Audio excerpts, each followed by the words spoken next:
एक असुर पंडित जिसने तीनों लोक जीत लिया, जो अपने घर में देवताओं को कैद कर लिया, जिसने जो चाहा वही किया, जो अपनी मर्जी से दुनिया चलाना चाहा, जो भगवान शिव का महान भक्त कहलाया। जी हाँ दोस्तों, आज हम बात करने वाले हैं रावण के बारे में। रावण का नाम सुनते ही लोगों के दिमाग में सबसे बड़ा ज्ञानी पंडित आता है। साथ ही भगवान शिव का सबसे महान भक्त होने का ख्याल आता है, जिसने अपनी शिक्षा के बाद कई वर्षों तक भगवान शिव का कठोर तपस्या की। तपस्या के दौरान रावण ने भगवान शिव को प्रसन्न करने के लिए बलिदान के रूप में अपना सिर 10 बार काटा। हर बार जब वो अपना सिर काटता था तब उसके धड़ में एक नया सिर उग जाता था। इससे उसने अपनी तपस्या पूरी की और अंत में भगवान शिव ने उसकी तपस्या से प्रसन्न होकर उसे वरदान दिया। रावण ने भगवान शिव से अमर होने का वरदान मांगा, जिससे भगवान शिव ने देने से मना कर दिया, लेकिन उन्होंने रावण को अमरता का दिव्य अमृत दिया। इस वर का अर्थ है कि रावण जब तक जीवित रहेगा तब तक उसे कोई परास्त नहीं कर सकता था। रावण ने अहंकार में आकर वरदान में नश्वर इंसानों को छोड़कर देवताओं, राक्षसों, सांप और जंगली जानवरों से हानि ना होने का वरदान मांगा, जिसका मतलब था कि ये सभी प्रजाति उसे कोई नुकसान नहीं पहुंचा सकते थे।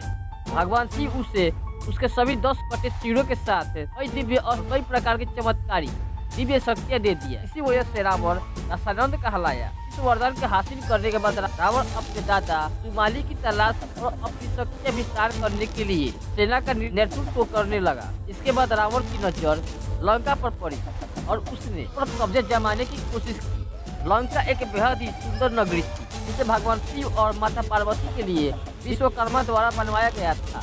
बाद में ऋषि विश्वा ने लंका में यज्ञ के बाद भगवान शिव से दक्षिणा में लंका को मांग लिया। जिसके बाद जब ये बात रावण को पता चली तो उसने लंका को बलपूर्वक छीन लिया।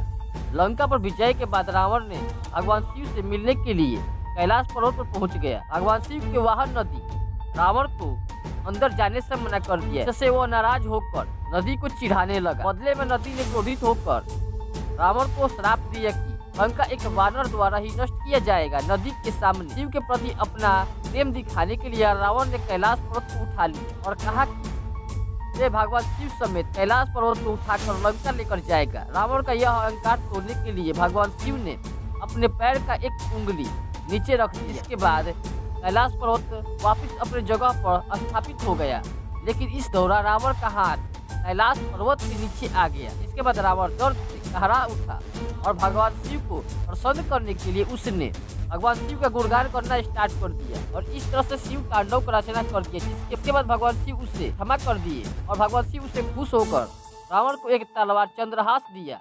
कहा जाता है कि इसी घटना के दौरान भगवान शिव द्वारा उसे रावण नाम दिया गया, जिसका अर्थ होता है कि तेज दहाड़। क्योंकि जब रावण का हाथ पर्वत के नीचे आया था तब उसके रोने से पृथ्वी कांप उठी थी। रावण ने कई बार मनुष्य, देवताओं और राक्षसों पर विजय प्राप्त की। पाताल लोक को पूरी तरह से जीतकर अपने भाई ही रावण को वहां का राजा बना दिया। वह तीनों लोकों में सभी असुरों का सर्वोच्च अधिपति बन गया।